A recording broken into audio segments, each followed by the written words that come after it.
ఐఐటీలో IIITలో BTech చేయాలనేది మీ డ్రీమా? అయితే ఇది ఇండియాలో ఒకే ఒక యూనివర్సిటీ వల్ల సాధ్యం. అదే జేకే లక్ష్మీపతి యూనివర్సిటీ. ఇప్పుడే సంప్రదించండి.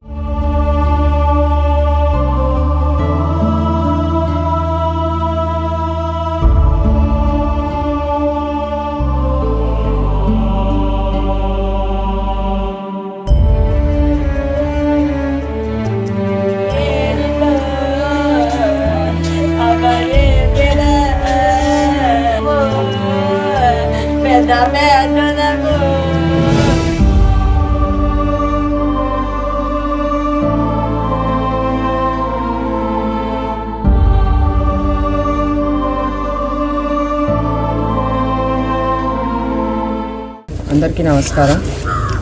సిహెచ్ అగ్రహారంలో నిజంగా ఒక సాడ్ బాధాకరమైన విషయం జరిగింది. ఒక ఇన్సిడెంట్. చిన్న పసిపాప, ఒక 2 years పసిపాప అనేది పాప మిస్ అవ్వడం చాలా బాధాకరం. ఎందుకు మిస్ అయిందా అని చెప్పేసి గత 5 రోజుల నుంచి వాళ్ళ 5వ రోజు మిస్ అయ్యి పాప 6th June నాడు మిస్ అయింది. దాదాపు 12 గంటల సమయంలో మిట్ట మధ్యాహ్నం. వాళ్ళ నాన్నగారితో ఆ పాపకు చాలా అటాచ్మెంట్ ఉంది. వాళ్ళ నాన్నగారు పనికి వెళ్తున్నారని చెప్పేసి వాళ్ళ నాన్నగారు వెనకాలే పరిగెత్తింది ఆ పాప. బట్ స్టిల్ పాప పనికి వచ్చేసిందని చెప్పేసి వాళ్ళ నాన్నగారు మళ్ళీ ఇంటికి చేపెట్టడం జరిగింది. వాళ్ళ తల్లికి కూడా అప్పు చెప్పడం జరిగింది. తల్లి ఎందుచేతనో మూలనో లోపలికి చిన్న పాప, వాళ్ళ ఇంకొక 2వ పాప కూడా ఉంది, ఆ పాప ఏడుస్తుందని తల్లి బయట పాప ఆడుకుంటుంది, ఎప్పటిలాగానే ఆడుకుంటుంది కదా అని చెప్పేసి ఒక 1/2 an hourకి ఆ చిన్న పాపని అటెండ్ అవ్వడం జరిగింది లోపలికి వెళ్ళి. ఈ 1/2 an hour 11:50 to 12:20 పీరియడ్లో ఈ 1/2 an hourలోనే ఆ పాప మిస్ అవ్వడం జరిగింది. తర్వాత వాళ్ళ నాన్నగారికి కూడా 12:20 కాల్ వచ్చింది, ఇలా పాప మిస్ అయినట్టు. అప్పటి నుంచే మన పోలీస్ వాళ్ళు కూడా చాలా యాక్టివ్గా ఒక 150 మెంబర్స్ని కూడా డిప్లాయ్ చేసి ఇక్కడ వాళ్ళని సర్చింగ్లో పెట్టడం కూడా జరిగింది. మొత్తం అంత పాప కనిపించే వరకు కూడా ఎస్పీ గారి ఆదేశాలు అలాగే మా ఆదేశాలు కూడా ఉన్నాయి. పాప కనిపించే వరకు కూడా ఈ ఆపరేషన్ కొనసాగించమని చెప్పేసి. ఈ ప్రాంతం ఒకసారి మనం చూసుకుంటే ప్రాంతం కూడా చాలా మారుమూల ప్రాంతం. ఇంకా నెక్స్ట్ వచ్చేసి కొండ, దాదాపు కొండ మీకు కొన్ని ఫీట్ అడుగుల్లోనే ఉంటుంది. కాబట్టి ఈ జంతువులు తీసుకెళ్లే అవకాశం కూడా ఉందేమో చెప్పేసి ఆ యాంగిల్ కూడా వెరిఫై చేయడం జరిగింది. స్నిఫర్ డాగ్స్ పెట్టి పాప ఆట వస్తువులు కానీ ఇవన్నీ కూడా స్నిఫ్ చేయించి ఆ స్నిఫింగ్ డాగ్స్ తోటి ట్రాక్ చేయడం కూడా జరిగింది. అది కూడా కుదరలేదు, అది కూడా పెద్ద రిజల్ట్ ఏం రాలేదు. తర్వాత 2వ యాంగిల్ వచ్చేసి రిలేటివ్స్ వాళ్ళు ఏమన్నా కక్ష సాధింపు చర్యల కింద ఏమన్నా పాపని ఏమన్నా కిడ్నాప్ చేశారా అన్న యాంగిల్ కూడా వీళ్ళు పోలీస్ వాళ్ళు వెరిఫై చేయడం జరిగింది.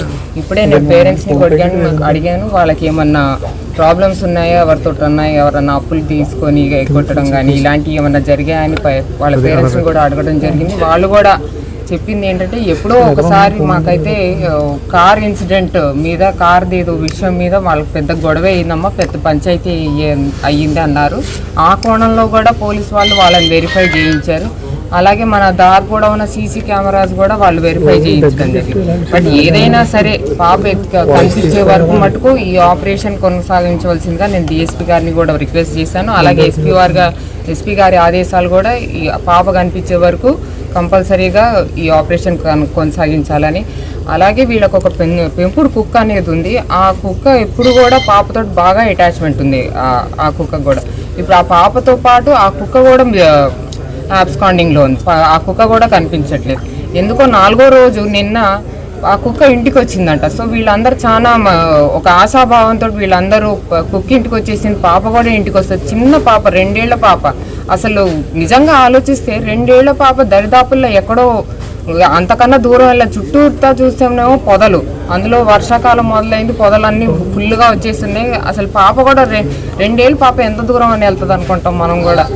కానీ ఆ కుక్క కూడా దాన్ని ట్రేస్ చేద్దామంటే నిన్న బోర్మని వర్షం పడింది. ఆ కుక్క కూడా సడన్గా ఇది మిస్ అవడం కూడా జరిగింది. వాళ్ళ నాన్నగారు కూడా ఆ కుక్కని ట్రాక్ చేస్తుంటే ఆ కుక్క కూడా వాళ్ళ నాన్నగారి మీద తిరగబడింది. సో ఇదంతా ఎందుకో యానిమల్స్ మీద చాలా సస్పిషియస్గా ఉన్నాము, యానిమల్స్ ఏమైనా తీసుకెళ్ళినాయి అని చెప్పేసి. చాలా మారుమూల ఇల్లు ఇది కూడా. కానీ బట్ నేను పేరెంట్స్ని అడిగింది ఏంటంటే ఒక 20 years నుంచి కూడా వాళ్ళు ఇక్కడ ఉంటున్నారు. ఈ 20 yearsలో ఏమైనా ఇన్సిడెంట్ ఇలాంటి ఏమైనా భయభ్రాంతులు ఈ యానిమల్స్ వల్ల భయభ్రాంతులు మీరు ఎప్పుడన్నా గురయ్యారా అని అడిగితే అలాంటిది ఏమీ లేదు మేడం, అందుకే ఆ ధైర్యంతో నేను ఆ పాపని బయట వదిలి నేను లోపలికి వెళ్ళగలిగాను అని చెప్పింది. బట్ ఆ కోణం కూడా ఒకసారి మాకు సీరియస్గా డౌట్ ఉంది, జంతువులు ఏమైనా తీసుకెళ్ళాయా ఏంటా అని చెప్పేసి. బట్ డ్రోన్స్ ద్వారా మొత్తం అంత ఆపరేషన్ కూడా కొనసాగిస్తున్నారు. పాప ఎలాగైనా తల్లిదండ్రులు చేరవేయాలి మా ఆశ. దేవుడు నిజంగా మాకు దీనిలో హెల్ప్ చేయాలని ప్రార్థిస్తున్నాను. Thank you very much.